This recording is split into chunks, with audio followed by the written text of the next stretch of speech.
Well, information is an essential asset for organizations and must be suitably protected. Information can be stored in many forms, including digital form, for example, data files stored on electronic or optical media, material form, for example, on paper, as well as unrepresented information in the form of knowledge of employees. Information may be transmitted by various means, including courier, electronic, or verbal communication.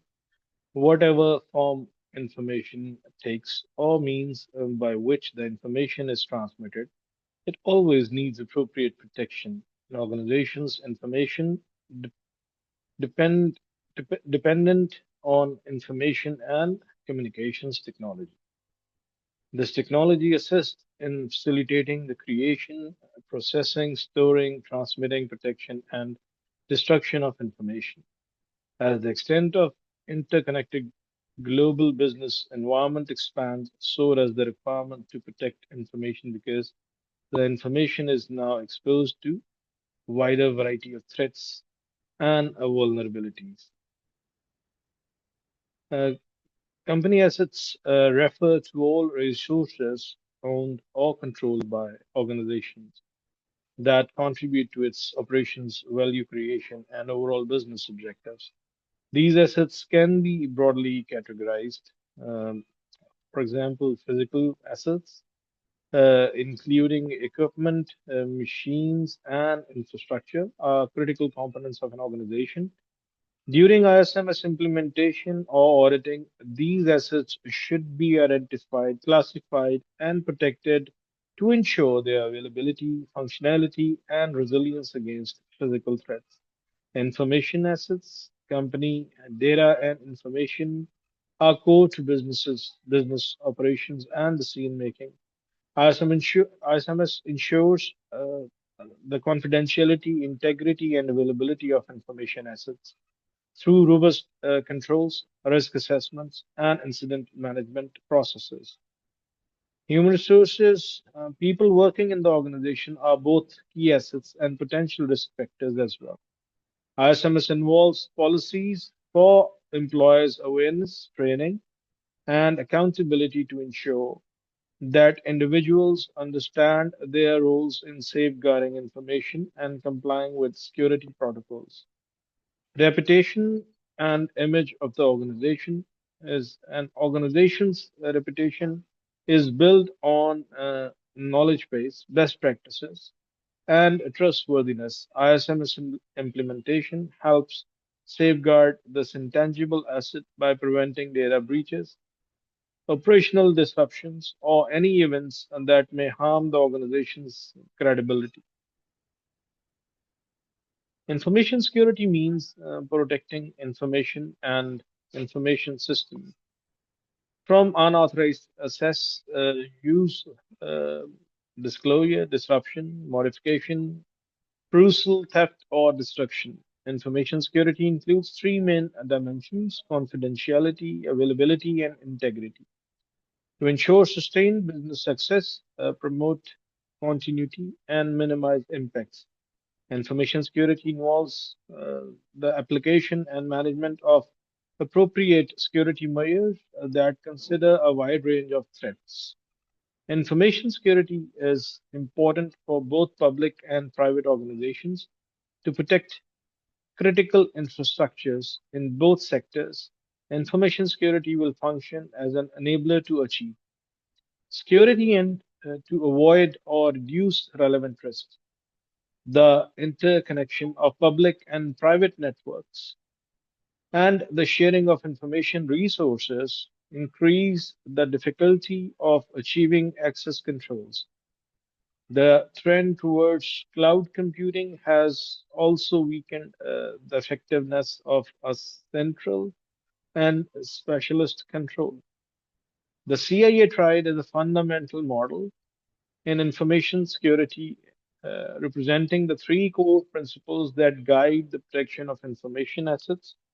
We are going to discuss CIA triad on a number of occasions during these sessions.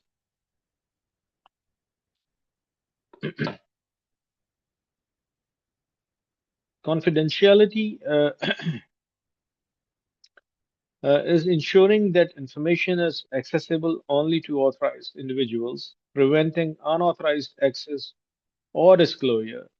This involves encryption, access controls, and secure handling of sensitive data. Integrity is maintaining the accuracy, consistency, and trustworthiness of information throughout its life cycle. This ensures data is not altered or tampered with using techniques such as hashing, version control, and audit logs. Availability is ensuring that information and systems are accessible and operational when needed by authorized users. This includes implementing redundancy and disaster recovery plans and robust network infrastructure to prevent downtime. Together, the CIA tried forms the foundation for designing, implementing, and auditing effective information security systems. A management system is a set of interrelated elements used to establish the policy and objectives and to achieve those objectives. An organization's management system can include different systems such as quality management system or environmental management system. A quality management system, a QMS, is a subset of an organization's broader management system, specifically designed to focus on achieving quality related objectives and ensuring that products or services consistently meet customer expectations and regulatory requirements. As described, uh, the general concept of a management system, interrelated elements, a QMS comprises policies, processes, procedures, and resources that work together to guide and control an organization's quality related activities. These elements are interdependent, ensuring that quality goals are achieved effectively and efficiently. Establishing policies and objectives. The QMS provides a framework for setting quality policies and objectives. These policies define the organization's commitment to quality, while the objectives provide measurable targets to continuously improve performance. The QMS outlines how an organization plans, implement, monitors, and improves its processes to achieve its quality goals. This involves identifying risks, addressing non-conformities, leveraging opportunities for improvement, and ensuring compliance with industry standards and regulations. Align, Alignment with other systems can cover the QMS can work in conjunction with other management systems, such as an environmental management system or a health safety management system, for example, to ensure an integrated approach to meeting organizational goals.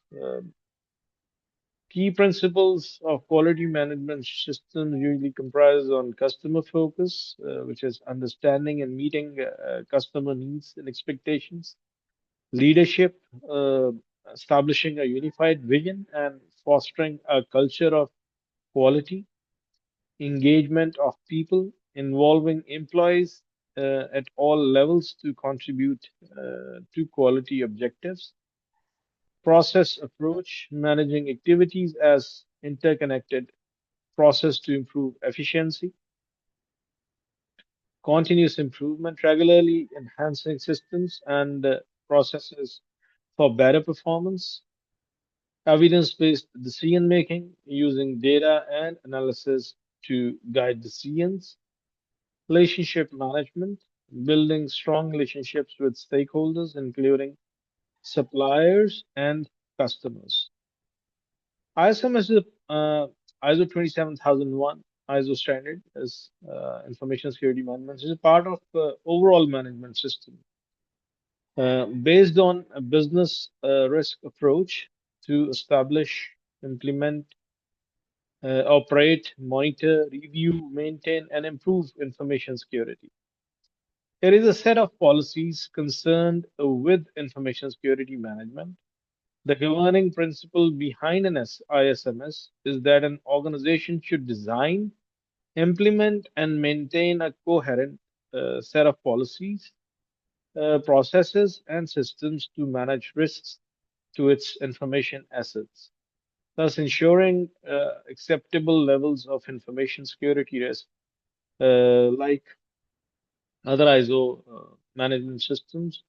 ISMS can be integrated with other management systems to become an integral part of the organization. The ISO 27001 standard is an international standard that provides guidelines for managing information security. The standard was originally published in 2005 and has since been revised several times, with the most recent version being ISO 27001, published in 2022. The origins of ISO 27001 standard can be tracked back to the British standard BS 7799, Part 1 and 2, first published in late 1990. BS 7799-2 created a formal standard for developing an information security management system. In 2000, the standards were revised and reissued as BSO 17,799 with a focus on providing best practices for information security management system.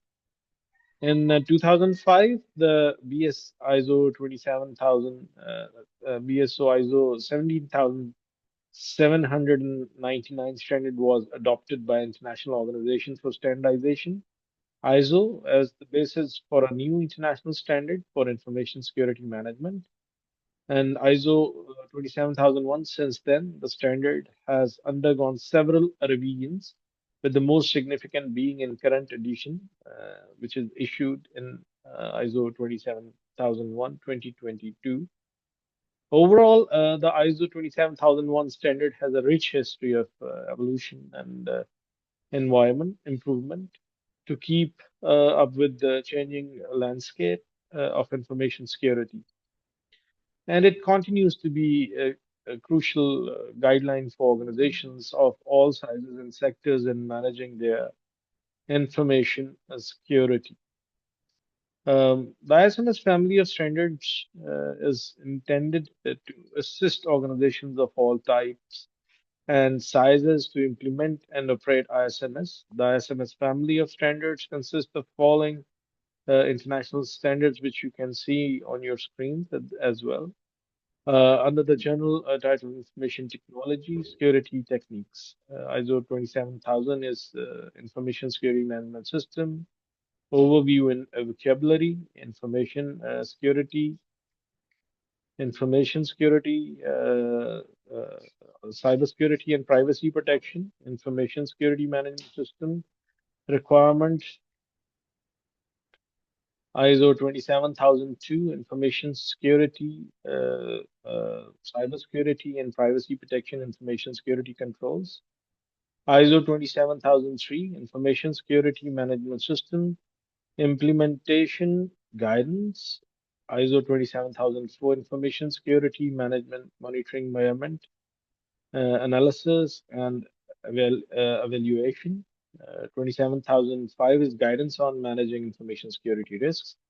27006 is requirements for bodies providing audits and certification of ISMS. 27007 guidelines for information security management systems auditing.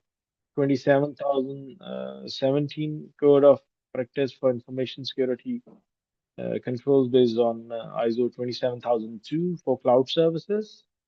27018 code of practice for protection of personally identifiable information P2 in public cloud acting as P2 processors.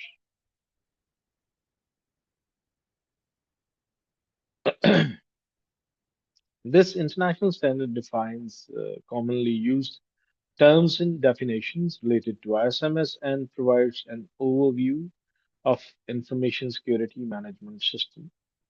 ISO 27001 is the world best known standard for information security management system. It defines requirements and ISMS must meet. The ISO 27001 standard provides companies of any size, organizations, schools, universities. We will discuss later on so many other related things where the standard applies and the uniformity of the standard. It's very interesting. The more you will listen to it, I completely agree with you all guys while listening.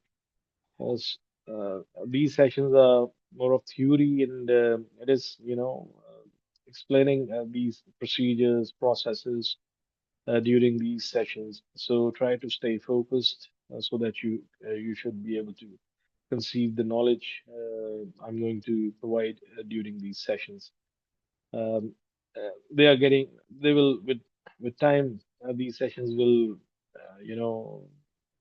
get interesting for you all to understand more and pay more attention towards what we are discussing during these sessions. Inshallah, when we start doing exercises as well. But to when we will reach that point, it is very important for you guys to understand what I'm saying right now, so that you become fully conversant. You should be able to understand the exercise we will be conducting, comprising on risk assessments and responsibility registers and statement of applicability. When we will be discussing standards step by step later on, it's very crucial for all of you to understand why these standards have been established and what exactly their background is, the relevance, the normative references. They're very important for you to understand. So that is why we are trying to explain these things in the beginning of this session, so that when we will be discussing points from the standard itself, you will be able to establish references in your mind later on. So please pay attention. Once again, I'm giving you a reminder. Stay, vigilant. Stay focused. Stay put. Pay attention. Try not to use any gadgets or mobile phones or texting or attending to other activities, so that you should be able to understand these sessions. Thank you very much for listening, and let's move back to the discussion. So the 27,001 standard provides companies of any size and from all sectors, irrespective of what they do. It's a university or it's a production organization, it's a service-oriented business we are talking about and question. All sectors of activities with guidance for establishing, implementing, maintaining, and continually improving an information security management system. Conformity with the ISO 27001 means that an organization or business has put in place a system to manage risks related to the security of data owned or handled by a company, and that this system respects all the best practices and principles enshrined in this international standard. ISO 27001, 27002, ISO 27002 is an international standard that provides a reference set of information security, cybersecurity, and privacy controls, including implementation guidance. It is designed to be used by organizations of all sizes and sectors to build and operate effective information security management system. This standard is updated based on the changing landscape of cybersecurity, and the latest version of the standard is ISO 27002 2022 provides an updated set of controls that including 11 new controls. It is designed to be used by organizations that intended to select controls for their information security management system based on ISO 27001. ISO 27006 is a standard that outlines the requirements and provides guidance for third-party bodies providing audit and certification of information security management systems, and it details the formal procedures that should be followed when auditing ISMS and provide the framework for ensuring that certification bodies meet necessary standards for auditing information security management systems. The latest version of the standard is ISO 27006 2 2021. Um, ISO 27001 and 27002 are related standards but serve different purposes. ISO 27001 is a management standard that provides a set of requirements for information security management system ISMS and specifies how an organization should establish, implement, monitor, review, maintain, and continually improve their ISMS. On the other hand, ISO 27002 is a code of practice for information security controls that provides guidelines for implementing security controls based on the risk management process defined in ISO 27001. In summary, ISO 27001 provides the requirements for establishing and managing ISMS, while ISO 27002 provides a guide for implementing information security controls within the context of an ISMS. Therefore, organizations can use the guidance in ISO 27002 to implement the controls identified in ISO 27001 to manage their information security risks and achieve certification to the ISO 27001 standards. Apart from ISO 27000 series of standards, there are many other ID standards that cover security, governance, service management, software lifecycle process management, and process improvement, uh, like ISO 31, 13,335 information technology. It is guidelines for management of IT security, part 1 and 2. Both parts of these standards were withdrawn from the international series of standards refer to 27,000 series of standards.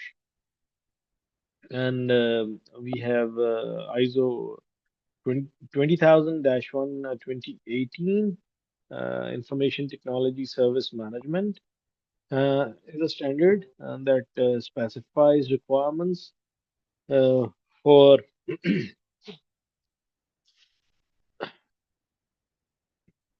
excuse me is a requirements for service management system SMS. It outlines the requirements for establishing, implementing, maintaining, continually improving an SMS to provide quality IT services. Um, the latest version of standard is ISO 20,000-1 2018. This version emphasizes the importance of integrating the SMS with the organization's overall business strategy and objectives. It also places a greater emphasis on the importance of continual improvement in the SMS and focus on value creation for the customer. Um, the term information security is generally based on information being considered as an asset that has a value requiring appropriate protection. For example, against the loss of availability, confidentiality, and integrity. Information security includes three main dimensions, as we discussed earlier: confidentiality, availability, and integrity that CIA tried with the aim of ensuring sustained business success and promoting continuity and minimizing impacts. Information security involves the application and management of appropriate security measures that consider a wide range of threats. Information security is defined as preservation of confidentiality, integrity, and availability of information. Um, this international standard applies the high-level structure, identical subclauses, texts, and common terms and definitions that are defined in Annex SL of ISO Directives Part 1. It is compatible with the other management system standards that have adopted the Annex SL. This standard is compatible with the 22 300 series of business continuity management system standard and ISO 14000 9001, ISO 45001, and other ISO standards based on Annex SL. Legal compliance auditors conducting ISMS and integrated management systems audits will have to be aware of the appropriate standards and legal requirements of respective countries where the audits are conducted. In this respect, there is a significant difference between a legal compliance and conformity with standards.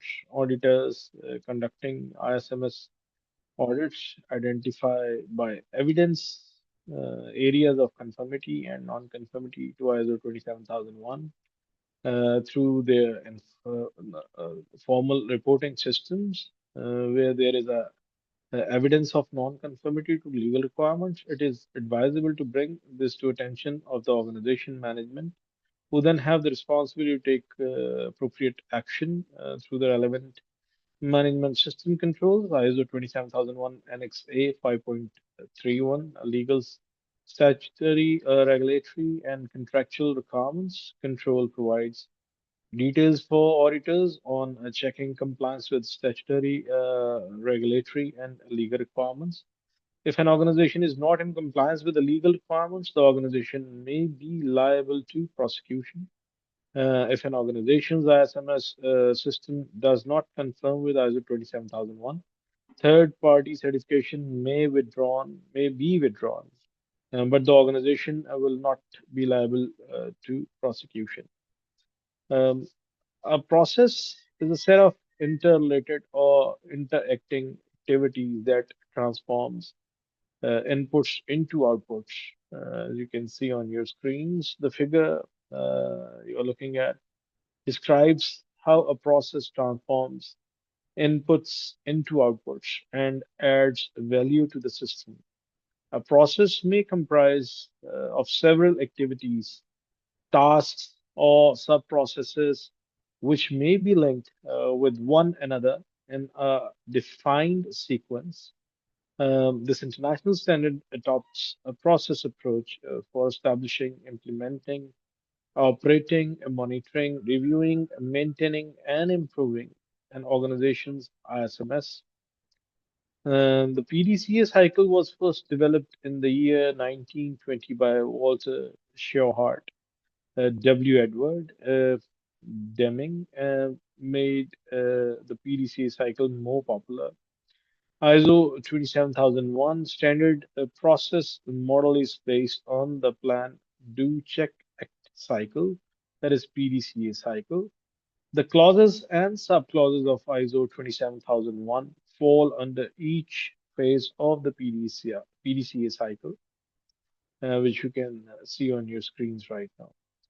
ISMS is intended to be suitable for several different types of use, including the use within an organization to formulate security requirements and objectives,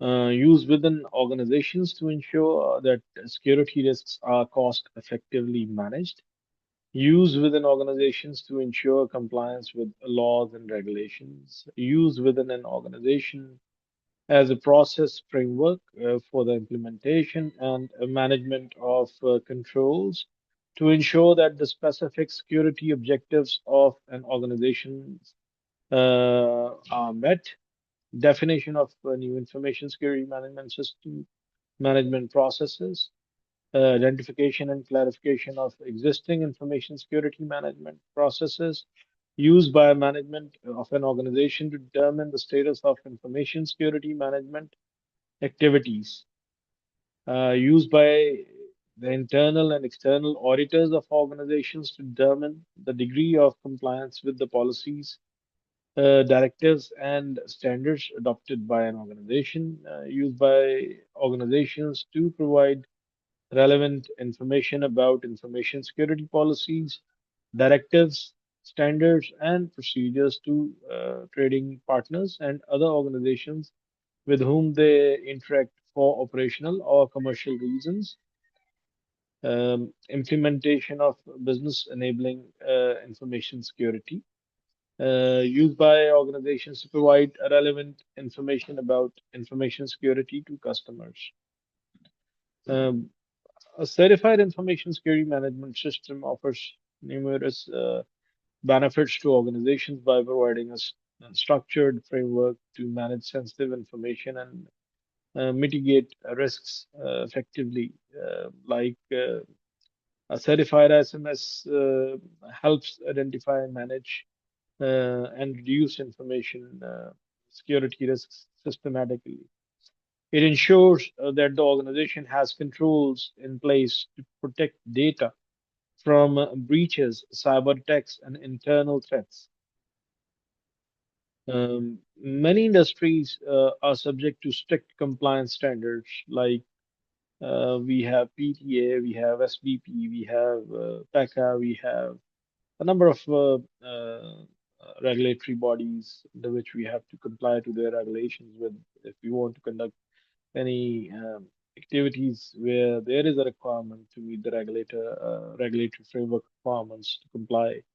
And, and an ISMS certification such as ISO 27001 demonstrates adherence to these requirements. Um, it helps avoid potential fines, legal liabilities, and reputational damage due to non-compliance. Certification provides evidence to clients, partners, and stakeholders that organization prioritizes information security. It enhances trust and credibility, which is crucial for business relationships and customer retention. Having a certified ISMS distinguishes an organization from competitors who do not have the same level of security assurance. It can become a key factor for winning contracts, especially in sectors where data security is critical. Implementing an ISMS streamlines processes related to data security, reducing inefficiencies and redundancies, and preventing breaches and incidents, minimizes the financial losses associated with downtime, legal actions, and remediation. ISMS certification often requires ongoing audits and reviews, ensuring the organizations stays updated with evolving threats and technologies. This culture of continuous improvement strengthens the security posture over time, and ISMS frameworks include training and awareness programs for employees, fostering a culture of security within the organization. Clearly defined roles and responsibilities improve accountability and reduce the likelihood of human error.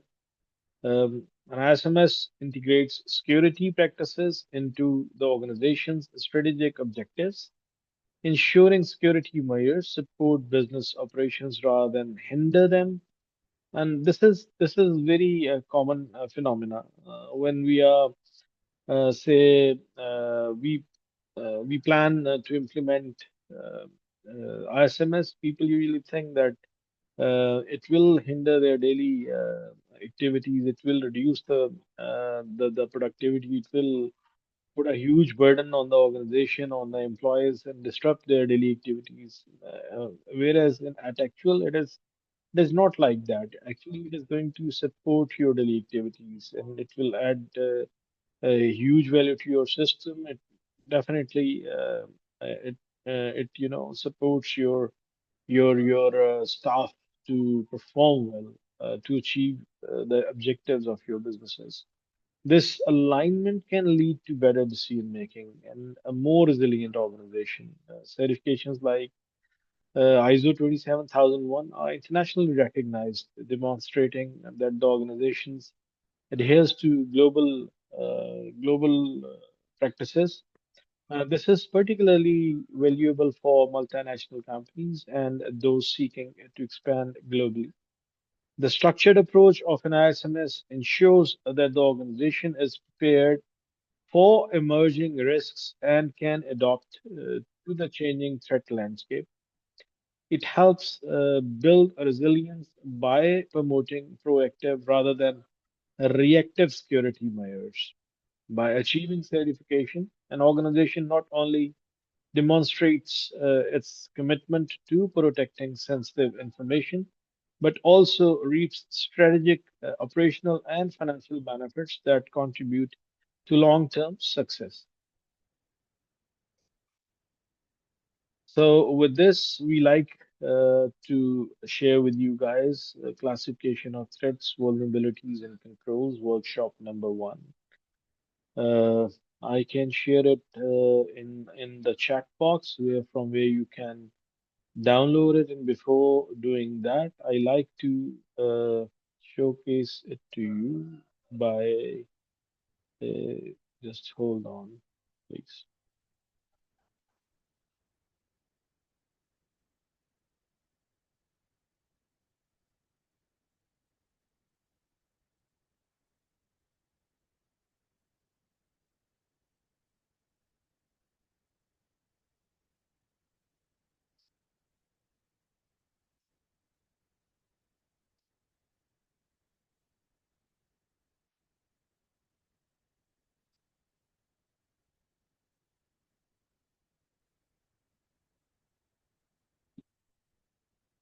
You can have a look at on your screens this workshop, which explains. You need to go through this workshop by identifying classification of threats and vulnerabilities and controls. The purpose of this workshop is to develop an auditor's ability and knowledge about various threats, vulnerabilities, and security controls. You can go through and read the method. You have a time which is allowed, should be followed, and you can see that uh, there are uh, um, number of examples given here, which can be, threats which can be. Let me open it a bit further for you to clearly look at it. So, disclosure of passwords, social engineering, unprotected network communities, file sharing. So, we have here for you to identify these. This has threats, vulnerabilities, and controls you need to identify from them. We will be sharing this with you on the chat from where you can download it on your system, and you fill this exercise up and submit to us through email. Just hold on a second.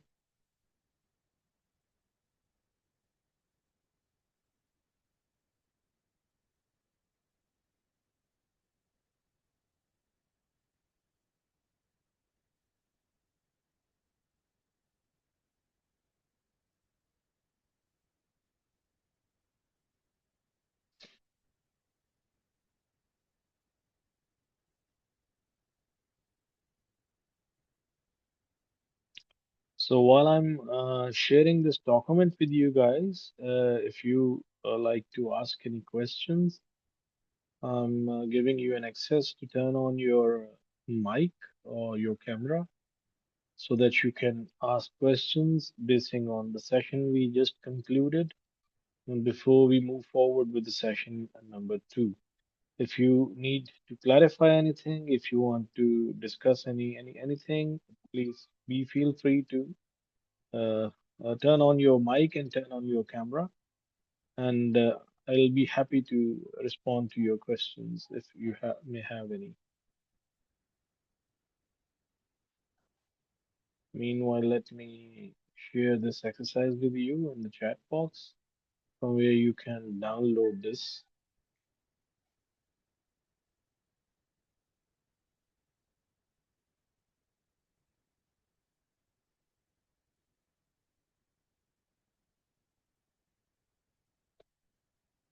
Kindly confirm to me if you guys received the file and able to download it.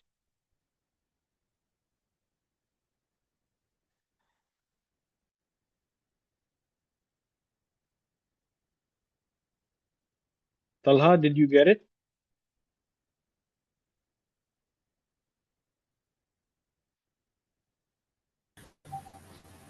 Obviously, sir, download it. Uh, Talha, you received the file in the chat box?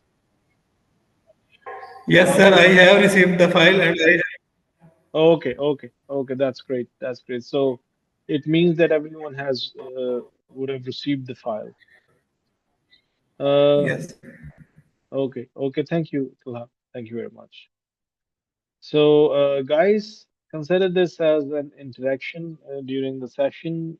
So, thank you for confirming, Avakas. I appreciate that. Can someone please turn on the mic and turn on the camera and let's have a quick chat before we move on to the session two.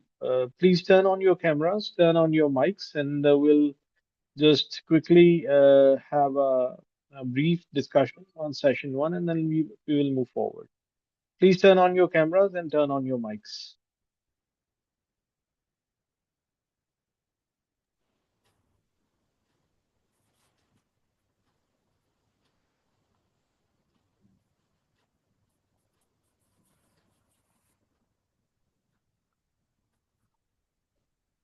आप सब I believe सुन सक रहे हैं विकास आपको आवाज आ रही है तो प्लीज अपना माइक ऑन कीजिए कैमरा ऑन कर सकते हैं it is a part of this session that this discussion should be recorded कि हम लोगों का जो सेशन है जो लोग अटेंड कर रहे हैं they should be recorded while attending this session तो आप अपना कैमरा ऑन कीजिए माइक ऑन कीजिए let's have a bit of a discussion just briefly or maybe an introduction.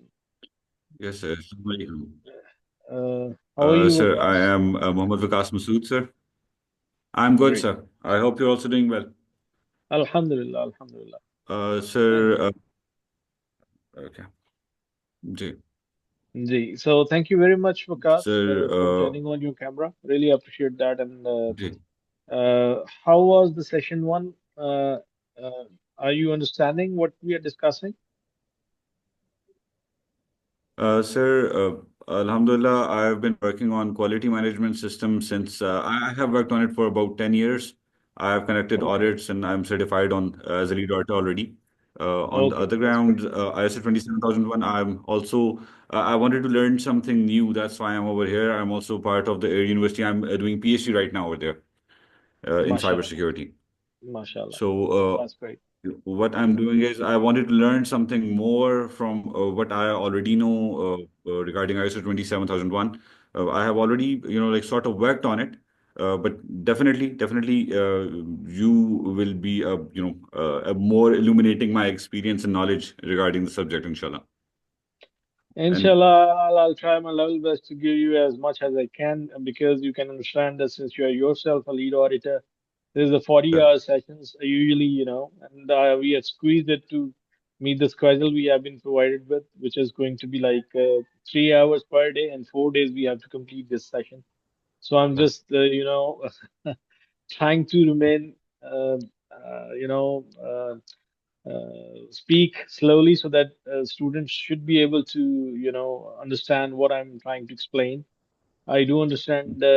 I have a bit of understanding that you all, the attendees, are all from cybersecurity background.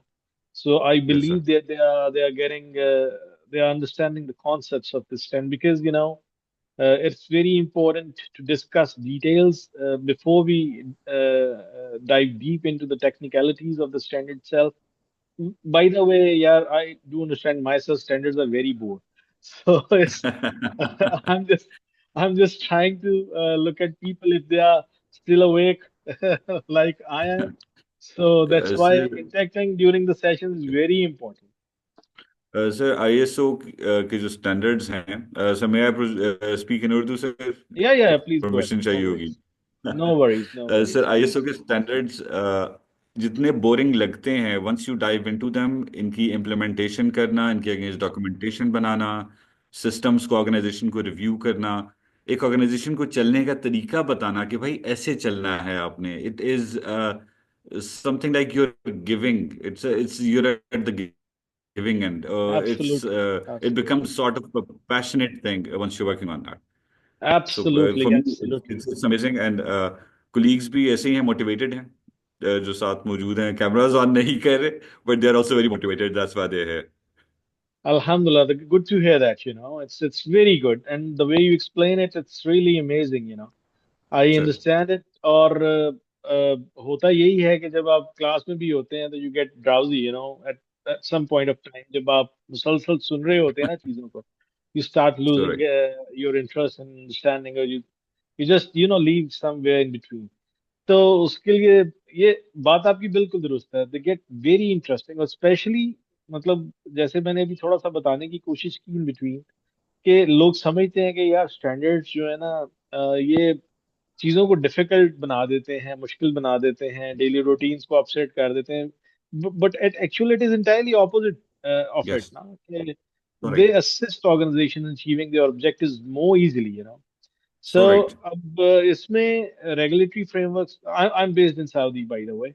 So Ah, mashallah. Saudi is it's very hardball, when it comes to Yeah. implementation of regulatory frameworks and requirements of standards.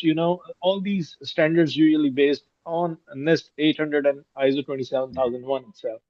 You must be familiar with that. तो Sir. बहुत बहुत मजा आता है जब आप इसके ऊपर काम करते हैं. तो it's all new world you find out there.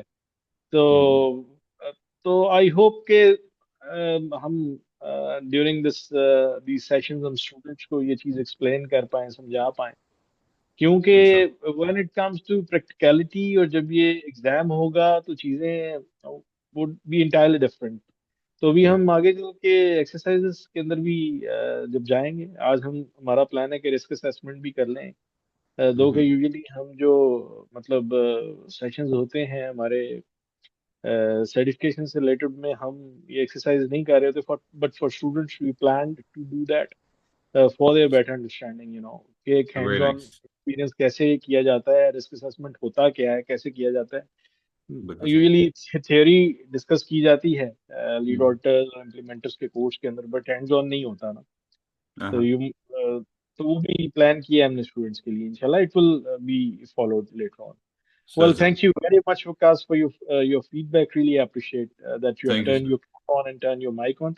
By the way, we sir have a number of people in this group, and only one guy is there who's not shy. This is good to learn. Sir but मैं शायद इसलिए हो रहा था I am casually dressed and sitting at my No, home no, और no, जहाँ no, no, पीछे not shy. कुछ टीम की I'm आवाजें saying, भी आ रही हैं. I've said not shy. Just one guy who's not shy. That is what I've said. Sir So thank you very much, thank you Vikas. Sir. I understand सबके साथ वो weekend है तो सब कैजुअली ही कोर्सेज ले रहे होते हैं. सब मेरी तरह कोई सूट पहन के तो नहीं ले रहा होगा ना course.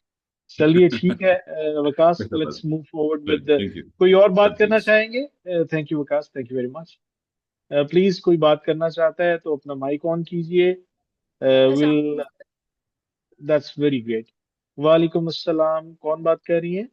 Sir, this is Samab Tariq, and I वालेकुम am a अस्सलाम. student of BS Cybersecurity in Air University. Okay, that's very good, Zainab. Sir, तो basically, जी जी. Sir, cameras कुछ लोग इसलिए भी on नहीं करे. These all are my juniors and they all have the tapes on their laptop on the camera. Ah, So that's okay. why they are not opening the camera. I also Okay. have. So this is cybersecurity you are maintaining, you know. Yes. Okay, that's very good. But I just wanted to check on you guys that you are awake and you are listening and you are paying attention. That's what matters for me because spending time on giving training, it's very important for us that you guys are understanding what we are trying to discuss here.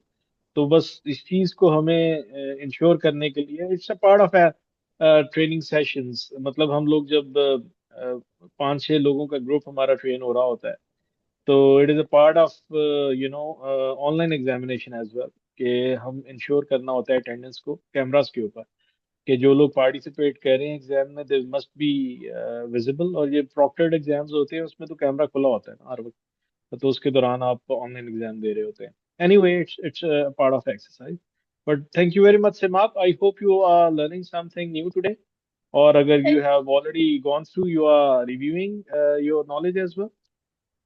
yes, sir. I have studied the course of ISMS, and now I am just reviewing this course, and I hope that I'll get something new in it. uh, we hope so too and we will make sure that you get something out of this these 4 days session inshallah. So how was the first session? Did you catch up with it? Yes, sir. Till now, it's good, and I am enjoying. And I want to, pursue the field of auditing. So I think it's going to be very great for me. Indeed, it is going to be because on the standard we have chosen to discuss when we will reach to the auditing part of 27,001. 19,011 is a very detailed and excellent standard to base on, and we will discuss that in detail, inshallah, and later on. Once we will complete 27,001 itself, then we will move forward to 19,011, inshallah. Okay, so it's going to be very, very good session for you too as well. Thank you very much, Sima. Thank you, sir. Well, guys, कोई और बात करना चाहेगा और should we move forward to the session 2? I believe कि आप सबको आपकी वर्कशॉप नंबर 1 मिल गई है और हम let's move forward to session number 2 then.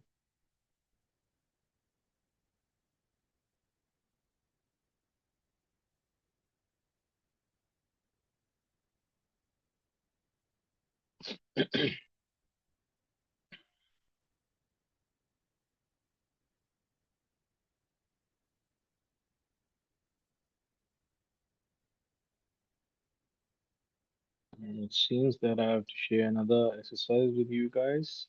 Just hold on a second. Let me share this as well. Just need a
जी ये workshops you need to submit these workshops before tomorrow session will be commenced. So before 3 p.m., you have to submit these workshops. So we have, I believe that I'm audible. Talha, can you please confirm? Jahantab, are you there?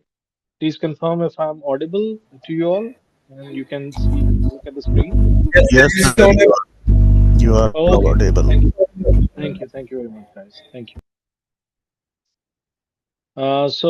We have session two. First of all, thank you very much for you know having a brief discussion, guys. Really appreciate that. So let's move on to session two: auditing risk assessments and risk treatment. Um, this is going to be very interesting session, inshallah, and you're going to be learning the risk assessment procedures and how we are going to move forward with the risk assessment. And we will be covering topics, introduction, key terms and definitions, levels of risk assessment methodologies, auditing risk assessment, risk uh, treatment, and auditing risk treatment. Learning objectives from this session is to know the key terms and definitions, threat, risk, and opportunities. Learn about information security risks, opportunities, and their assessment. Learn about the risk management process, including risk identification, analysis, and evaluation. A risk assessment and a treatment are essential areas to focus on when establishing an ISMS, as they act as the foundation for information security within organizations. The importance of risk identification, assessment, and treatment can be understood by analyzing the main philosophy of 27001, ISO 27001 standard. For example, to plan and determine the risk and opportunities that are supposed to be addressed to ensure that ISMS achieves its intended outcomes, prevent and reduce undesired effects, and achieve continual improvement. Um, as you can see on your screens, risk definition is uh, uh, is equal to probability into consequences. Please remember that risk is equal to probability and consequences. And we will be conducting risk assessment as I've explained while discussing with Vikas that we have planned to conduct hands-on risk assessment so that you guys should understand how the risk assessment actually performs while we are conducting audits or implementations at an organizational level to have more better understanding for you all. Um, we usually have risk context, intent, and priorities. What are we trying to achieve? And that is what context means. Risk identification, intent, strategies, and assets, critical vulnerabilities, credible threats, opportunities, and risk assessment, and analyze and evaluate risk, current controls, effectiveness, risk mitigation, treat risk, who to treat, with what, detect and deal with, risk monitoring, monitor and review, evaluate efficiencies, effectiveness, communicate and consult. Um, Risk management processes define risk assessment methodologies, identify the risk, analyze and evaluate the risk, determine controls necessary for the treatment of risk, treatment of risks, and obtain management approval on residual risk. Key terms are usually risk, a potential that a threat will exploit a vulnerability of an asset or group of assets and thereby cause harm to organizations, objectives, and organization itself. And risk management is a coordinated activities to direct and control an organization's risk. Risk assessment is the overall process of risk identification, risk analysis, and risk evaluation. Risk analysis, systematic use of information to identify risk sources and to estimate the risk. Uh, Risk evaluation is the process of comparing the estimated risk against given criteria, risk criteria to determine the significance of the risk. Risk and treatment is treatment process of selection and implementation of measures to modify risk. Risk acceptance are decision to accept the risk. There are different levels of risk. Assessment levels can be categorized as high, an event that is likely to occur, and probably frequently, medium, an event that is likely to occur frequently, low, an event that is unlikely to uh, ever occur. A risk assessment is an integral part of risk management as it provides a structured process for organizations to identify how objectives may be affected. It is used to analyze risk in terms of consequences and their probabilities. Before the organization decides to take further treatment, risk assessment provides decision makers and responsible parties with an improved understanding of risks that could affect the achievement of objectives, the efficiency uh, and the effectiveness of controls that are already in place. ISO 31000 risk management provides a basis for the decision taken about the most appropriate approach to treat certain risks and to select between options. ISO 27001:2022 adopts risk management techniques from ISO 31000. The same principles and techniques can be applied to perform information security risk assessments. Um, there are three types of risk assessment methodologies, which includes quantitative, a set of methods, principles, or rules for assessing a risk based the use of numbers where the meaning of and proportionality of values are maintained inside and outside the context of the assessment. This method evaluates the risk from figures using two factors, probability and damage league loss. This is about a systematic way of assessing risks using numbers. The numbers are meaningful and their relationships stay consistent both during the assessment and when applied outside of it. In simpler terms, we use measurable values like percentages, scores, or amounts to understand how serious a risk is and how to respond it. For example, there is a cyber security incident, a ransomware attack, maybe. Imagine your university faces a ransomware attack. The attacker encrypts your critical files and demands around, say, $50,000 to unlock them. Um, um, I can give you an example how we apply a numerical risk assessment, identify risk factors. We focus on measurable components of the risk, likelihood of the incident recurring based on past attacks and the strength of your defenses. Impact of the incident, how much damage it could cause in terms of financial loss, reputation, or operational downtime.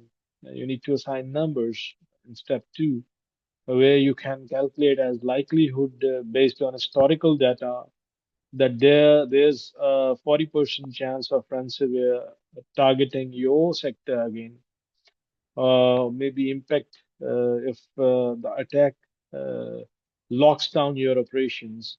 You estimate it will cost your company $100,000 per day in lost business. Step three can be maintain proportionality. The numbers maintain their meaning. A 40% likelihood means this moderately likely, so it's something to prepare for seriously. The financial impact, 100,000 per day, helps prioritize the response. If the ransom is 50,000 US dollars, but the downtime would cost 300,000 US dollars, paying the ransom might seem like a quicker resolution, though ethically and legally you'd weigh it carefully. Why this matters? This numerical approach helps cybersecurity teams prioritize risks, focus resources on high likelihood, high impact risks, explain the risks to decision makers in terms they understand, dollars and probabilities. It also ensures decisions based on these numbers are consistent, whether you are explaining the risk internally or comparing it to external benchmarks like uh, industry averages. Uh, Qualitative set of methods, principles, or rules for assessing risks based on non-numerical categories or levels. This is the most popular adopted method. All threats are classified in terms of the order of severity and sensitivity of the assets. This qualitative risk assessment methods, which uses non-numerical categories or levels like high, medium, or low to evaluate risks instead of assigning specific numbers. We focus on describing risks based on their severity and the importance of the affected assets. Um, for example, like if a cybersecurity incident, if we can discuss, imagine we are running a university online portal where students, teachers, and parents log in to access grades, homework, and other important information. One day, the portal is attacked by a hacker. Here's how we could use this method to assess the risk. Uh, at point one, we can say identify threat. A hacker steals the credentials of a teacher. This is a threat. Malware infects the university computers, making the system unusable. Another threat. So we are talking about two threats in this example. So at point number one, we have identified the threats. At point two, we assess the severity of the threats. Teacher credentials being stolen. Why it is severe? The hacker could access sensitive student data or manipulate grades. We can say the risk level is high. Malware on the computers, where it why it's severe, and this could shut down the entire system, causing chaos for teachers, students, and parents. Risk level is critical, even higher than the high. So at the point three, we need to consider the sensitivity of the assets. The student data is highly sensitive because it includes private information. The online portal system is also critical because the university depends on it daily. Rank risks based on severity and sensitivity. Severity and sensitivity, I said. The malware infection is the most urgent issue, classified as critical, as we discussed earlier.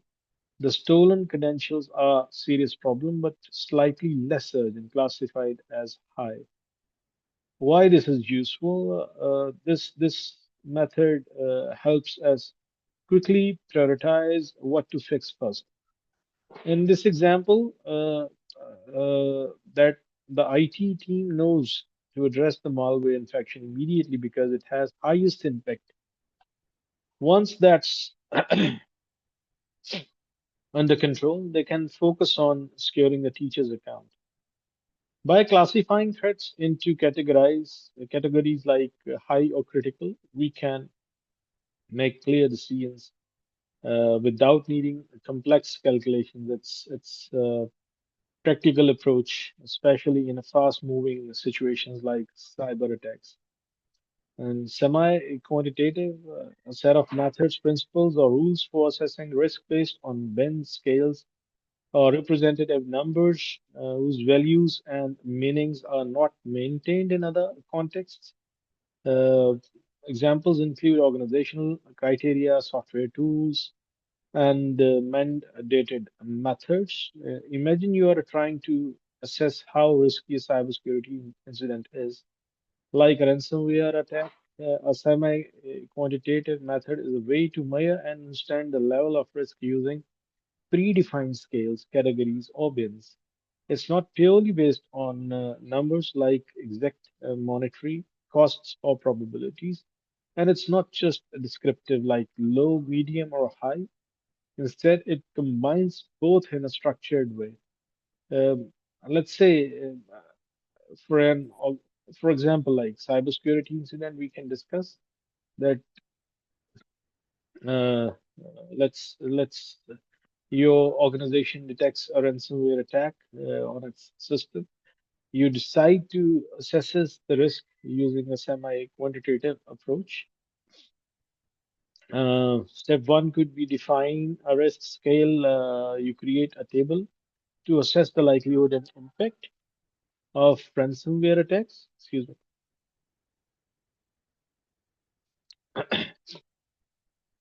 Likelihood. You can say on a scale of 1 to 5. At 1 is highly unlikely, 3 is possible, and 5 is almost certain. Impact could be on a scale of 1 to 5. It's 1 is minimal impact, small system outage, 3 moderate impact, customer data at risk. 5 is severe impact, entire system locked, huge financial loss could be. And step 2, assign values for the incident based on your analysis. You determine likelihood, you can say is 4. Likely attacks of this kind are common for organizations we are in question. Impact, you can say 5, where the ransomware could lock critical systems and halt operations. So there is a bit of a calculation involved in this semi-quantitative methodology, where you can calculate a risk score. You need to multiply the likelihood by the impact to get a risk score. So risk score is equal to likelihood into impact. 4 into 5 is 20. We will be discussing in detail uh, when we will be conducting a risk assessment after this, inshallah. So you will be able to understand these calculations in better manner. Uh, Step 4, we can use the bin or scales to interpret the scores. Now you use your predefined bins or scales to determine the level of risk. 0 to 10 low risk, 11 to 20 moderate risk, 21 to 25 high risk. With a score of 20, this ransomware attack falls into the moderate risk category. Step 5, you can apply organizational criteria or tools. The organization might have rules like moderate risk, immediate action with 24 hours, high risk, emergency response team activation within 1 hour. Additionally, you may use software to automate this calculation and ensure consistency across incidents. Why use semi-quantitative methods? This method is helpful because it gives more detail than just saying high risk or low risk. It's simpler and faster than purely quantitative method, for example, estimating exact financial costs. It ensures everyone in the organization uses the same scale to evaluate incidents. Semi-quantitative methods act as a middle ground.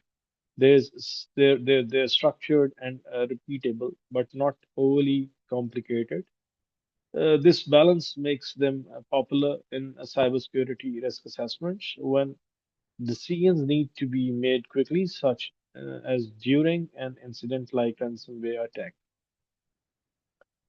So let me open for you an exercise which I want you to go through. Just give me a second. Let me.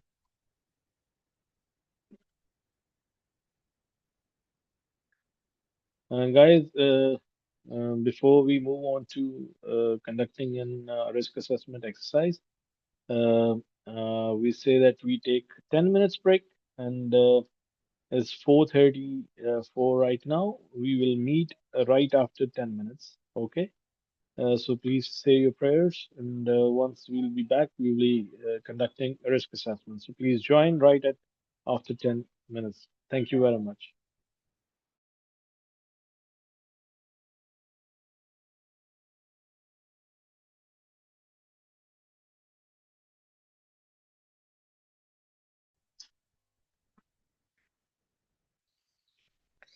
Uh, Create risk mitigation plans, assign responsibilities and timelines, document risk responses, risk treatment plan, template action plans, and tracker, and monitor and review regularly monitor and review the effectiveness of risk management strategies, set up quarterly risk review meetings, update risk registers, and assessments based on changes, monitoring checklist, review meetings, agenda. So we will move forward with the. This is uh, how the management process can be defined in this tool to perform a risk assessment comprising on identification of the risk. We have risk analysis, and then we have risk evaluation. We have then risk treatment here. So under risk identification, you can see we have a risk type, source, external, internal. We have threat, we have vulnerability, and we have risk. So these are four different parts fall with the risk identification. There are a number of tools which can be used as per the nature of the business where risk management or risk assessment usually being performed. It can be not similar to this tool, can be of different style of tool as per the requirements of the context of the organization or the objectives or the risks we are focusing on. So in this study, we will be focusing on this tool. I will, however, will present to you other tools as well for your better understanding what I'm talking about. So you can see that external context, internal as well, and then at number two we have threat, insider, theft of information. So threat is insider, theft of information. These are two threats in this identified risk. Vulnerability. I believe you all aware. Vulnerability is the weakness in the system. Now we will discuss further in detail later on. So weakness in the system, weak security checkpoint. What is the vulnerability? This is what we are discussing in this exercise. What is the vulnerability? The weak security checkpoint control at reception. Risk is unauthorized access to confidential documents, physical documents. Probability is 3, consequence is 5. Risk calculation, this is risk analysis. Risk calculation, probability, X consequences magnitude. So this is the calculation we have made earlier during our discussion, explanation of quantitative risk assessment, where we are putting using numbers, as you can see on your screens. We have mentioned here the probability is 3, the consequence is 5. So probability into consequences is equal to risk. Just giving you a reminder of the definition, which I requested you to please keep in your mind at all times. You can see here on a risk matrix, risk chart, we have probability and consequences. So at uh, we have five levels of likelihood and or a probability. We have five levels of consequences here. Okay.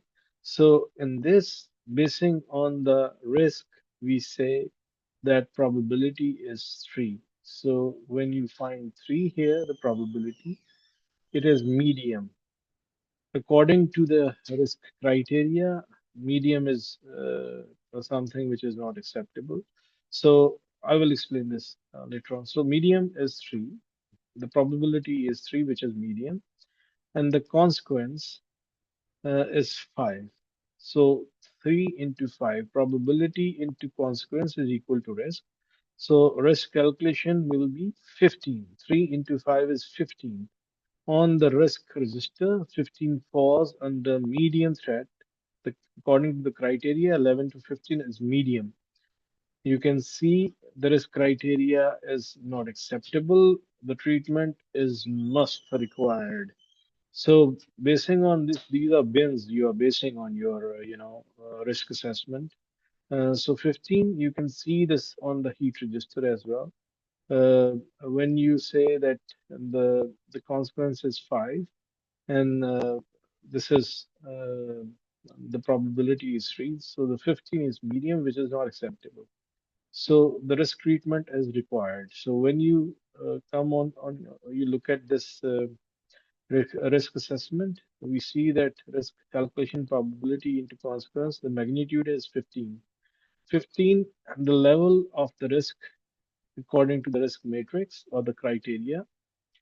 It says if it is 1 to 5, it's negligible. If it's 6 to 10, it's low. If it's 11 to 15, it's medium. So it's medium, risk level of risk is medium. So level of risk, if it's medium, it's not acceptable. Risk criteria says it's not acceptable. Only from 1 to 5 is acceptable. Above from 5, 6 to 25 is not acceptable. So it is not acceptable. Risk evaluation, we have treatment required, yes or no? Yes, to be treated, it is must. The treatment is required. So here we can see that we have conducted risk identification, we have conducted risk analysis, we have performed risk evaluation. Now we are here at risk treatment, okay? Uh, Risk treatment, apply controls, tolerate transfer, terminate, treat. These are the controls we are talking about in risk treatment. Give brief description also of controls. Just to have this exercise self-explanatory, we need to give a brief description what we are talking about. So here it's we say treat, controls, banning access of unknown visitors, staff, oblique staff, entry oblique exit checkpoint for people entering the company, access control mechanisms. Now, treatment implementation status partially implemented. Okay, partially implemented. I will explain this later on why it is saying partially implemented. Now, basing on partially implementation of this control, which we the treatment here, if it is partially implemented, prohibit a probability of a risk after treatment says 2. The probability of risk after treatment is 2. Here you can see the probability was 3 here. Okay, now after treatment, it is 2, since it's partially implemented, not fully implemented.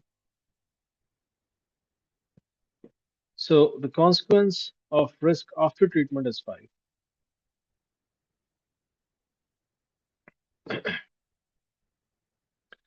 Now, why the consequence of risk after treatment remains 5? Why it is not being reduced? I will explain. Residual risk magnitude risk remaining after treatment is 10. So we again refer to residual the level of the risk. 6 to 10 is low but not acceptable. Treatment is required. So according to the risk criteria, if the residual risk is still not acceptable range, and we cannot fully implement the control or treatment required to eliminate or reduce the risk to acceptable level, management approval is going to be required.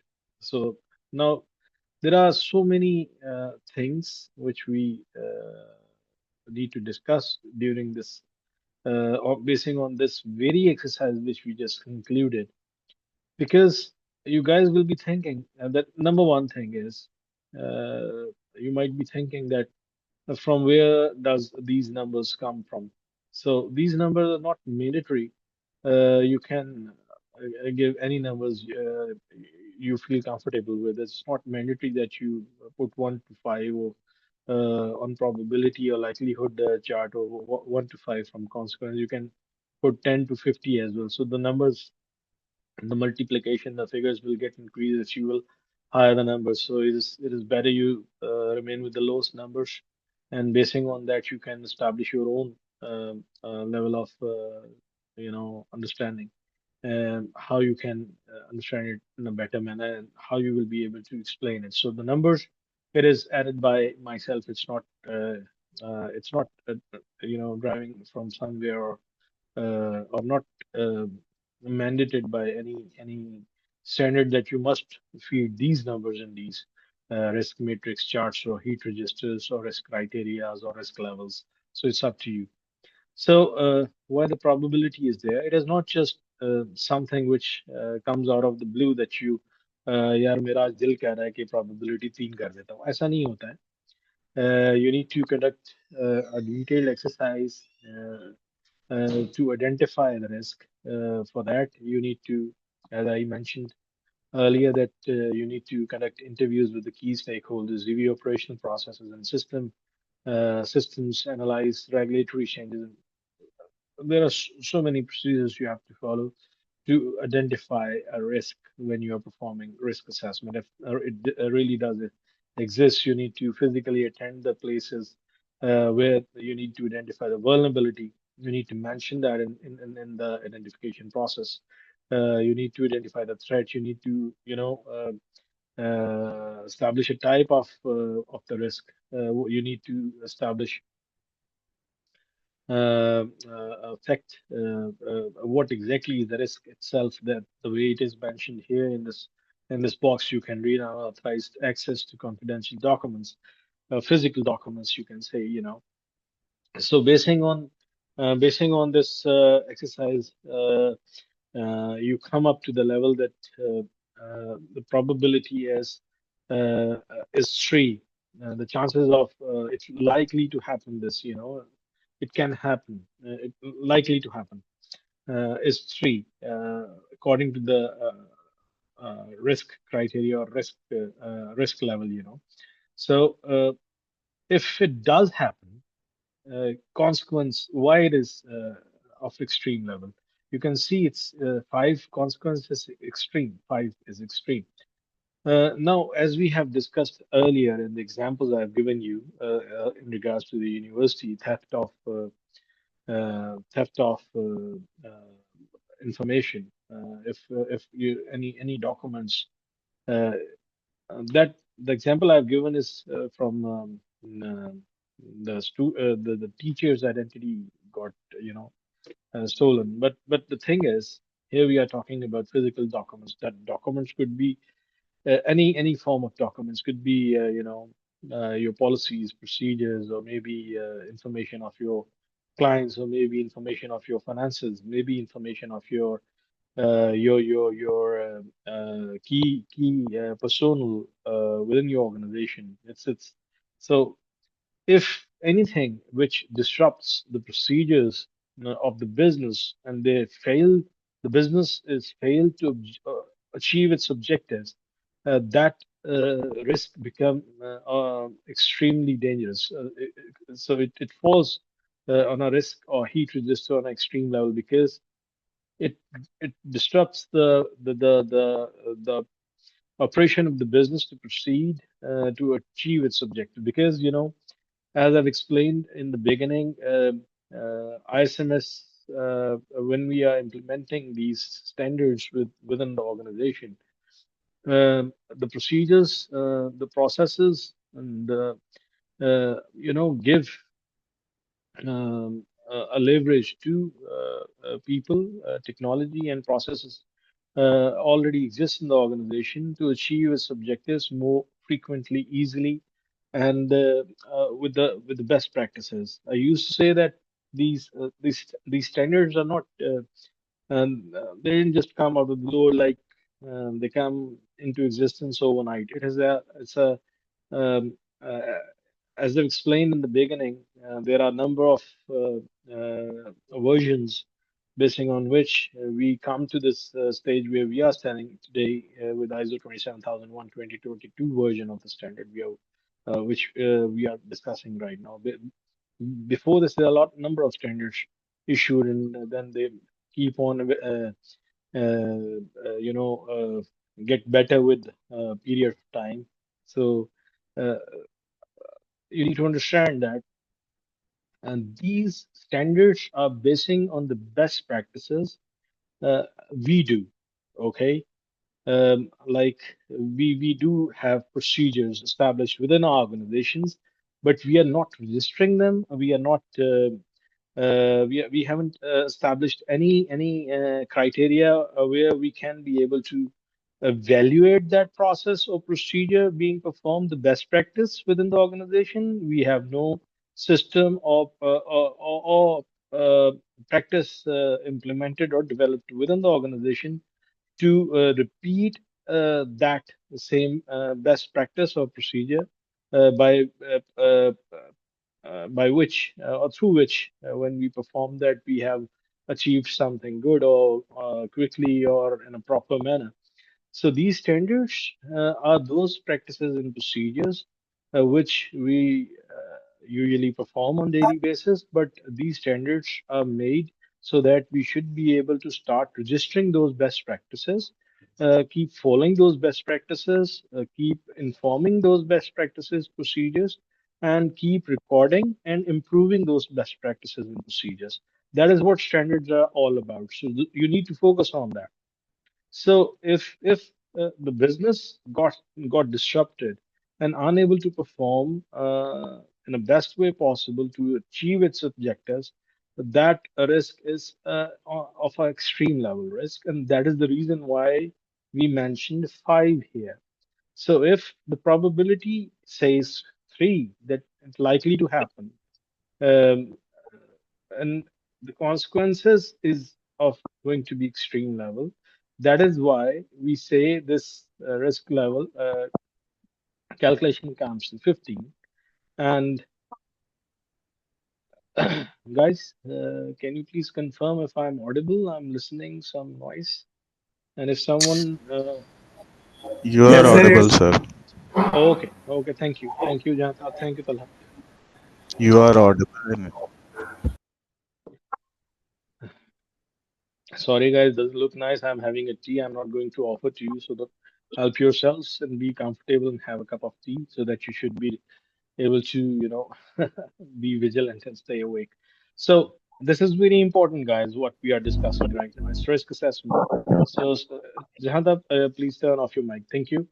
So stay focused. Try to understand and grasp the knowledge I'm providing to you right now because it will help you a lot in your physical exercise when you are conducting a risk assessments or you're performing risk management procedures on yourselves. So probability into consequence, the level of risk is high as per the risk calculation magnitude, and extreme consequences extreme. So it's 15 according to the risk criteria and risk heat map. We have 15 falls under medium, 11 to 15.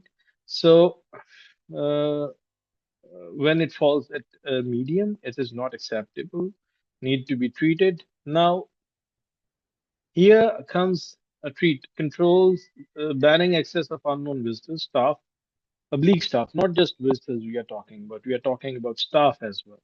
So banning access of unknown visitors, oblique staff, entry, oblique exit checkpoint for people entering the company, access control mechanism. Now, um, remember that we talk about GRC, governance, risk, and compliance. Governance is something where this is obviously not a session for discussing GRC, but GRC is part and parcel of these standards implementation because obviously we have to do a governance side of it. We need to do a risk side of it. We need to then go for a compliance. So first thing is governance. Governance is where we establish documents on basing on which the organization you know the govern its procedures by following those policies and procedures by following which they will achieve their objectives of the business. Now, when we establish, we perform governance side of this exercise where we establish documentation policies. So policies are derived from regulations. Okay, then policies are converted into standards converted into procedures. It's a long discussion. So let me stay on the point. What I'm trying to explain here right now. So the thing is, when we establish policies, so those policies are there are stages for those policies to have them implemented fully within the organization. And once they are implemented, they need to be the staff need to be fully conversant with those policies that they are implemented. And to have them fully conversant, they must be provided with training, awareness campaigns, and things like that. That is what exactly what we are doing. Like we are discussing awareness basing on ISO 27001, what that standard says. So access control mechanism. The access control mechanism include technology as well. There should be an access control device installed at the entry exit points within the organization which we are talking about. And there should be a proper mechanism put in place. There should be identity badges carried by the staff and the visitors if they want to allowed to cross that entry exit point to enter into the building which is a restricted area for the people where these policies are implemented. That if access control policy has been properly developed and properly implemented, and it says that no one can cross the entry exit point without having a identity card swiped at the access control device, and no one can enter into the restricted area and no one can exit from that restricted area, so that the time slots and punched properly who entered into the system or into the restricted area or exit from the restricted area at what time, things like that. Discussing policies is a different thing. So I'm just giving you a bit of understanding how we implement or establish risk treatment and how we apply controls basing on the identified risks or how it is evaluated if the risk treatment is required or not. So the thing is, here we see that partially implemented. Now, there are such procedures, there are such issues, problems, they move together, move along, So in some organizations, they have financial restraints. Some organizations, they have their own priorities on their roadmaps. So by following, uh, um, uh, these those organizations usually do follow those roadmaps and basing on which they establish their procedures, policies, and they, things follow according to the roadmap development of the organization. Uh, we have mentioned here partially implemented here just to give you a better understanding that this can happen. So in this particular scenario, which we are discussing right now, I can say that it is partially implemented because sometimes in some organizations, they what they do, like they are following procedure. The way I explained earlier, they are following procedure, but the people are not aware of from that procedure fully. They have been provided with the identity card of the organization, and they are just coming to the organization, just swiping it, and they are just entering it, and that's it. This is their daily do things when they arrive at the office. But they are not actually fully conversant with the process of why they exactly are swiping that card. Sometimes they establish their own understanding that if we have to swipe, if we will not swipe this card, we will not be able to enter into the organization. But uh, at sometimes they do enter into the organization, but and technology side of it, back end, their attendance being taken when they entered into the office. The time stamp is punched that this person has entered in the office on this date at this time, and basing on that, their attendance usually being marked. This is one thing. The other thing is, excuse me. Now, this activity is being done every day by the employees of the organization, but they are not fully aware. So we can say it is partially implemented. Number two scenario. There are different number of scenarios we can discuss. Now, there are scenarios where the company has a policy of access management. They have put manual control in place. They have not issued access cards to employees. So there is a no technology used where there is no machine, but they have put people on the ground who are monitoring people entering and exiting out of the office, and they are taking their details manually written in their documentation. That is other scenario. The third scenario we can say that the access management devices are put in place. The access cards have been given to the employees, and there is a policy as well uh, for access control policy. But that policy is not fully implemented. It is in the file. It is not implemented yet. The people are not conversant with the policy actually. So the fourth scenario is the policy implemented, but the people are not aware of it. The policy is implemented at a strategic level. They approve the policy. The relevant department established the policy properly, and they have got the approval. But the implementation is done, but the awareness has not been spread out among the employees of the organization because it has been planned for a later stage. So there are a number of scenarios which can cover. So that is why we are saying partially implemented, and that can drive this statement will drive from your exercise of conducting interviews with the key stakeholders. Now, stakeholders are the business owners and the people under those businesses working within the organization. Now, you have a set of departments within your organization, like in your university. So you need to conduct interviews all the stakeholders, business owners, basing on these controls, basing on these policies. Now you need to be fully conversant with the policies required to identify within under the ISMS when you are conducting gap assessments for implementation of ISMS, or if someone is claiming that they have achieved the maturity level where they can go for a certification or a third party audit, then you need to get those policies verified back to back, which are mandatory requirement by the SMS itself. So partially implemented is not nothing, something which comes like from thin air. There is a complete exercise behind it. That is exactly why we are discussing and trying to explain this, the process. So once this partially implemented, we say that probability of risk after treatment will come to 2.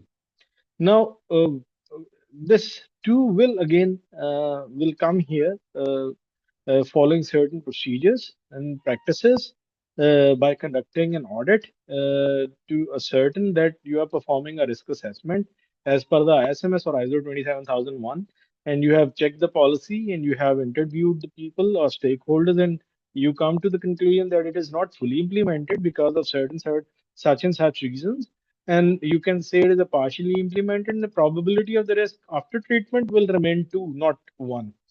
So, because if it comes to one, that can come to one only if it is fully implemented. Because if it comes to one, The consequence is 5. Now, why it is at 5?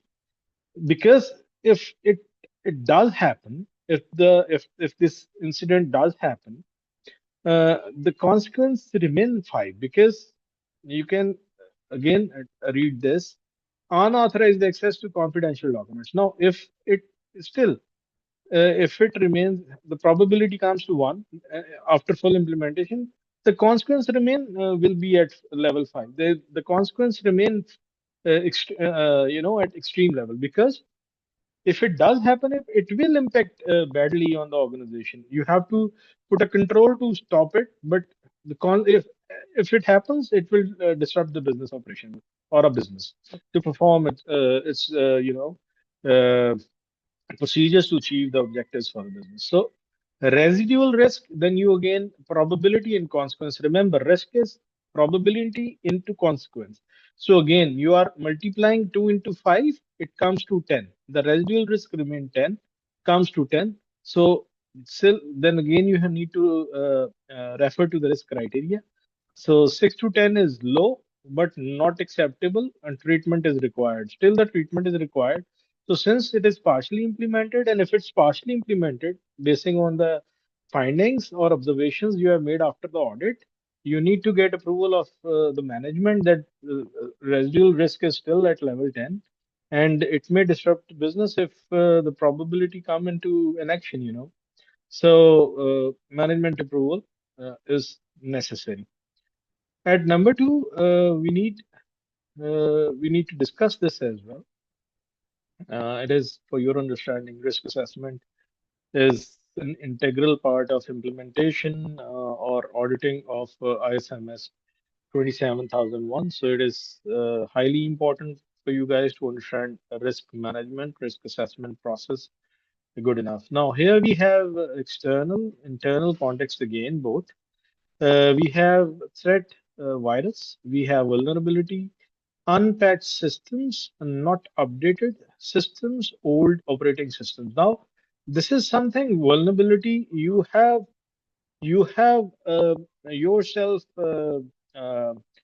found during an exercise you have performed while conducting an audit or interviews, or such activities, related activities. You have identified a vulnerability is there in the system because there are unpatched systems which are not updated systems, old operating systems. Okay. Now, risk is malware attack can be occurred. Now, this is the probability you can see here is 5. Before we discussed, the probability is 3. Now, this is a weak security checkpoint we were discussing earlier at reception. But the reception was there. The people were there at the reception. It is not that no one is standing at the reception. So the probability is 3 that if unknown person would be arriving at the office, and they can be picked up by they can be identified by the personnel at the reception, and that is why they say that and the probability is 3, because still the people going through, and the people are watching at the reception, and they not allow someone is not identifiable or not an office employee just let go through that checkpoint without any identification processes or procedures. So the probability 3 here. Now we have here clear vulnerability in the system identified, where unupdated, unpatched systems are there, which are not updated systems. Old operating systems are there. Obviously, old operating systems means you all might have received just to for your better understanding. Thank you, guys, for let me taking these sips from the cup of tea, because my throat get dry while I'm talking. So anyway, uh, um, you might have received a notification from Windows few days back that they are stopping updating Windows 10 from, I don't remember exactly or from which date, but they are going to stop sending updates on Windows 10. It is pushing all of Windows 10 users to Windows 11, and because getting updates from the Windows is very important because uh, वो कहते हैं जितना बड़ा ताला होता है ना उसकी उतनी बड़ी चाबी होती है और वो बनती चले जाती है ऐसा नहीं होता है so same applies here that whatever measures or these updates comes they are mainly filling the gaps up in the if there are always vulnerabilities in the system which they need to fill with the security updates and gaps so that if someone finds some way to penetrate in your machines or establish a breach in their current system and they need to fill that gap up. I do believe that you all understand it very well. So we have unpatched systems, not updated systems, old operating system we are talking about in this vulnerability. It's a huge vulnerability. That's why the probability comes to 5. We have a consequence. Again, it's extreme level consequence. You can refer to the risk register.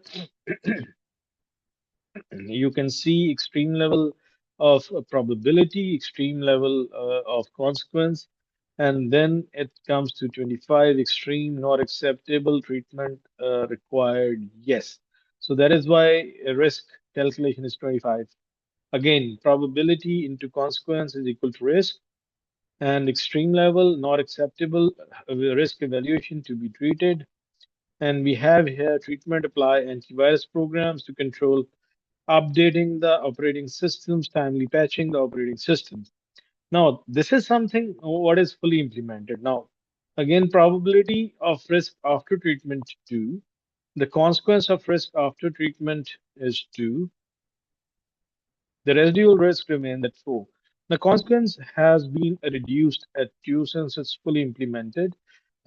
Management approval is required. Management approval is not required here because the residual risk falls under the minimum threshold, which is 501 to 05. Treatment required is no. Okay. So this is another example which you can look at to understand it in a better manner how risk assessments are usually performed. Guys, I'm I would definitely love to hear from you if you have any questions so far because this exercise was is very important and I need to understand if you guys understood uh, it well what I have explained. I've tried to explain how the risk assessments management procedures are performed. So if you have any questions, you are most welcome to open up your mics and you can ask.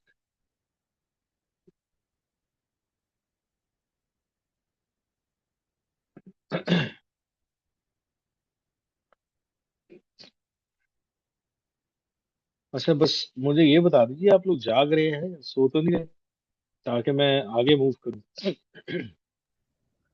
ये जानना Sir, बहुत I would जरूरी like to ask one thing.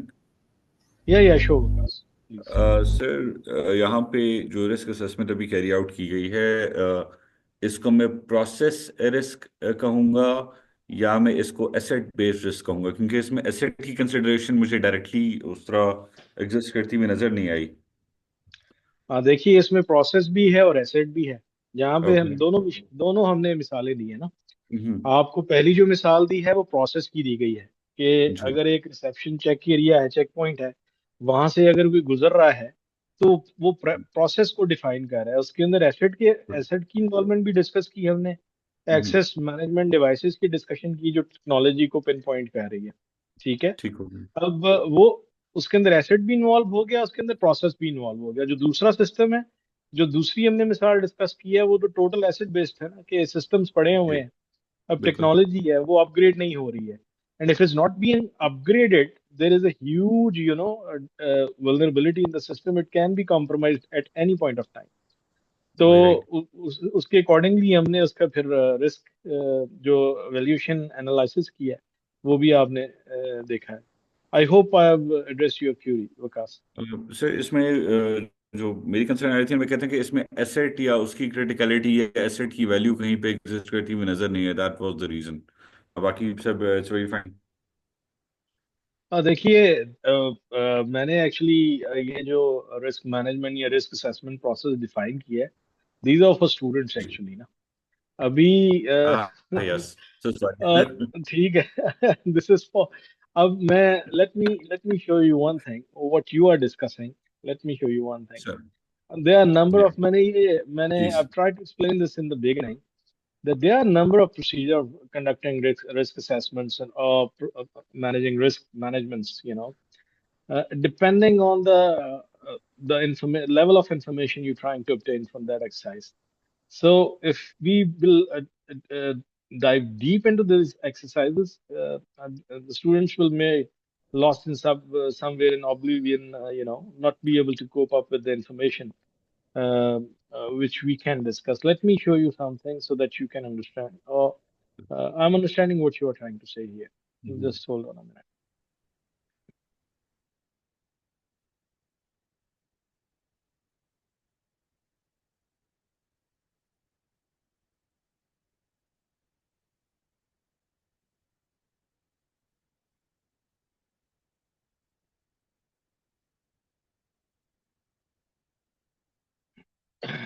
अब इसके ना विकास बहुत सारे मतलब वो डिपेंड करता है कि आप किस किस्म की रिस्क असेसमेंट कर रहे हैं और उसमें आपको कौन कौन सी आपको इंफॉर्मेशन रिक्वायर्ड है प्रोसीजर्स की प्रोजेक्ट्स की एसेट्स की there are number of procedures you can perform number of procedures. You can see on your screen this is also a risk assessment process, right? Right, sir. So you can see here that we have percentages mentioned in this area. This is work package or activity related to risk, detailed description, opportunity level. Then we have, I believe this is what something you are referring to, right? Yes, sir, exactly. तो ये there are number of set of procedures. अब यहाँ पे देखिए आप ये जो आप देख रहे हैं इसमें अब कॉन्टेक्स्ट कॉस्ट है risk description ROW acquisition cost higher than anticipated likelihood low criticality medium risk heat map low medium mitigation measures मतलब इसमें residual risk 27% है मतलब if Mhm. we will go with these exercises in these sessions uh, students will go lost. So this is something heavy. Sir, आप सही. People are at your level will understand this very easily. कि यार हाँ Uh, this is something what we need to understand. sir, तो सही. ये हम usually discuss कर रहे होते हैं चीजें on a higher level where people usually do have some hands-on experience with these Right. exercises. But I sir तो can show आपसे you. एक आई वुड डेफिनेटली रिक्वेस्ट कि आपसे एक लॉन्ग टर्म इंटरेक्शन भी रखने की ख्वाहिश होगी. तो यह है कि ये सारी चीज़ें ज़रूर कुछ ऐड ऑन कीजिएगा इन द सेशन और some other session wherever you can do sir. Yeah, I would love to. Yeah, I'm always available, inshallah. Matlab, this is just the beginning of a very good relationship, inshallah, between ourselves. Or we will not just leave you in between. We are always open to address any queries. And you can see that I'm keep on asking if someone wants to discuss something, if someone wants to clarify something, because our intention is to, give you a proper knowledge where you think that you have learned something really. Let me show you another example. It's very interesting. Actually, it's a lot more interesting than the one I showed previously. This will give you it's actually a lot of macros are involved in this exercise. See this one? जी sir. This is a very detailed actually. You can see we have here. Um, Actually, this is a very detailed risk assessment process. We have उसमें तो हमने ये देखा ना कि चीज ये है कि the number of risks can be entered into one simple table. Here we have a risk and we have described it according to the category. Very nice sir. This see. जी. is so it's I would say it's beautiful sir. जी मतलब these things are limitless. You keep on going on, and then we have something where we have a matrix at the on the last sheet, and you are just ji. entering your figures here, and the matrix will automatically ascertain what exactly risk level you are facing, what your risk report required for your your team, your bosses, or your customer, or whatever field you are into. Sir, So there very are a number of access we can do. It's just a simply limitless thing, you know. It of is, course, sir. yeah. Thank So you. you're most welcome, Vikas, and thank you very much for asking a wonderful question. I hope I've given you something to suffice the knowledge you were seeking, right? Of course, sir. Thank you. Thank you, thank you. You're welcome. Anyone else from the group who are attending session, just to for us to understand that you are understanding what we have discussed and the exercise we have conducted on risk assessment. You can please turn on your mics. We are just reaching towards the end of today's session. It's so I would really love to speak to you guys. If you need to understand, I'm happy to assist you and give you more knowledge, because maybe on the way you might not be able to understand or cope up with the information I've provided. Uh, it was just the opening discussion today.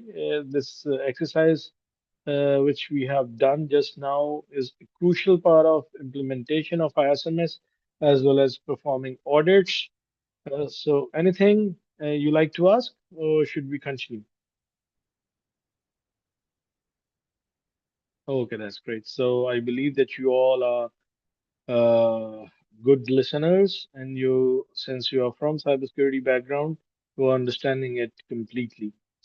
Because fourth day there is going to be an exam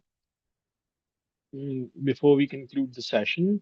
Um, so you all need to be very, very ready for that exam, you know.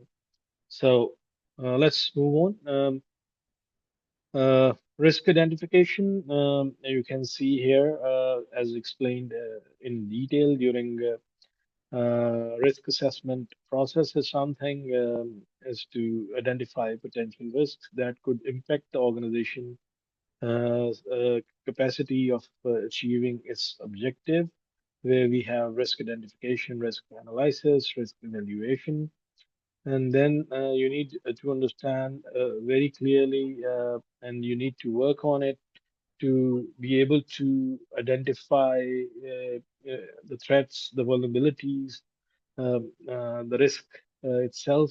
Here we have some mentioned some unwanted incidents, cyber attacks, theft, sabotage, misuse, systems and network failures, lack of documentation, lapse in physical security, and natural and disasters. It could be, it can be anything, you know.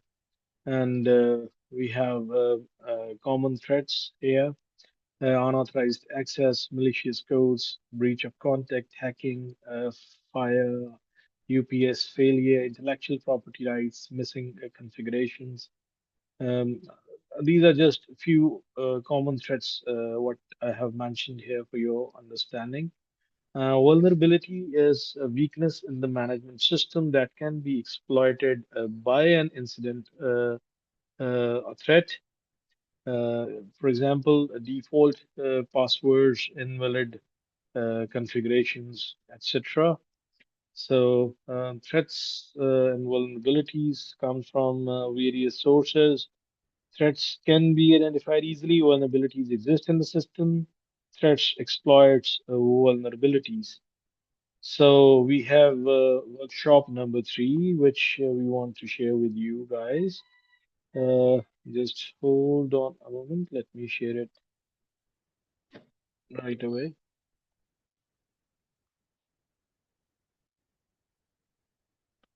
जी, आपको मैंने workshop number 3 जो है वो share कर दी है। कल आपने 3 बजे से पहले ये जो वर्कशॉप्स हैं इनको फिल करके थ्रू ईमेल आप सबमिट करेंगे, so that we should be able to understand the level of understanding from today's sessions, so that we should be able to move on with the rest of the sessions, inshallah, tomorrow. So, guys, before I take a leave and conclude today's discussion, if you have any questions, I'll be happy to address them. Please do ask now, or we shall. अभी अभी मैंने share की है। Habiba, आप को क्या नहीं मिला मुझे? Please ask precise question so that I can address it properly. आपको वर्कशॉप नंबर 3 मिल गई है, तो बाकी वर्कशॉप्स भी इसी ग्रुप के अंदर मैंने शेयर की हैं। लेकिन फिर भी जो लोग नहीं कर सके पहले भी, मैं तीनों दोबारा शेयर कर देता हूँ, तो आप लोग डाउनलोड कर लीजिए।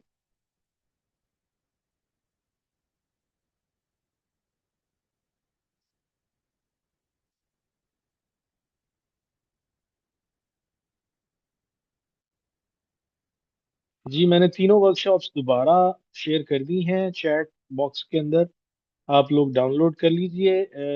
Before we start tomorrow session, I want all you to please submit your filled sessions, these workshops, through email, so that we should be able to understand the level of understanding you have achieved during today's session, inshallah. और अगर आप कोई सवाल पूछना चाहते हैं, I am all ears, please turn on your mic. Even tape नहीं उतारना चाहते कैमरे से, ना उतारिए, just turn on your mic and ask, और otherwise we'll take a leave and we conclude today's session.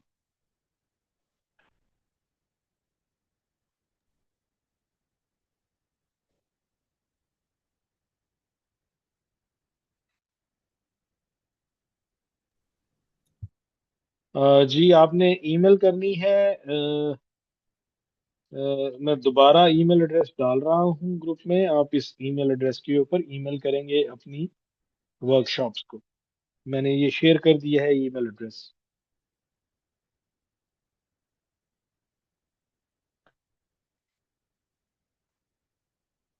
जी, ये सेशन की वीडियो अवेलेबल होगी यूट्यूब के ऊपर आप सबके लिए। Thank you sir very much guys, बहुत शुक्रिया आप सबका। इंशाल्लाह कल 3 बजे। जी, कोई पूछना चाह रहे हैं? yes sir, what will be the topic of tomorrow's discussion? Again ISMS, we are talking about ISMS only. I mean, ISMS in implementation है। IMS, in ISMS, what will be the topic like disaster recovery and business recovery plan? Usman, we are discussing implementation of ISMS within the organization, and this course is precisely basing on that. और हमारा मकसद आपको है इससे fully conversion करवाना, ताकि आप certified lead auditor बन सकें। और इसके अंदर जो जो चीज़ें हैं ISMS के अंदर, इंफॉर्मेशन सिक्योरिटी मैनेजमेंट सिस्टम के अंदर, वो हम डिस्कस करेंगे ड्यूरिंग दीज 4 days सेशन इंशाल्लाह। ठीक है? Okay sir, thank you very much. You're most welcome, Usman. Have a wonderful evening ahead of you guys. See you tomorrow at 3 p.m. sharp. Please don't late. And Assalamu alaikum. Walaikum assalam. Thank you very much, sir. Walaikum assalam. Thank you very much, sir.